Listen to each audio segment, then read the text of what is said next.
Removing a green screen in After Effects is quick and simple. Let me show you how. Before we dive in, don't forget to like and subscribe for more tutorials like this. Let's get started.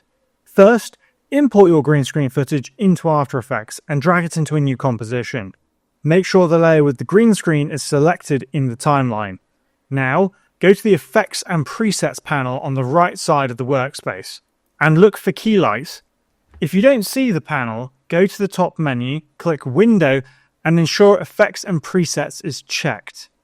Drag and drop the key light effect onto your green screen layer.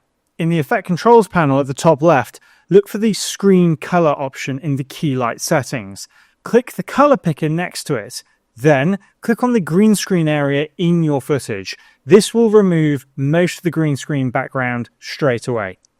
If parts of the green are still visible or your subject looks perhaps a little transparent, refine the key by adjusting the screen gain or screen balance settings in the key light effect. For further cleanup, expand the screen matte section and tweak the clip black and white values. Increasing clip black will remove leftover green, while decreasing clip white will recover details from your subject. To smooth out rough edges, you can add the matte choker effect from the Effects and Presets panel.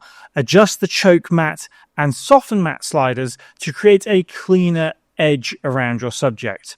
Finally, preview your composition to ensure the green screen is fully removed and the edges look natural. If needed, go back and fine-tune the settings accordingly. And that's it. You've successfully removed a green screen in After Effects. I hope this tutorial has helped.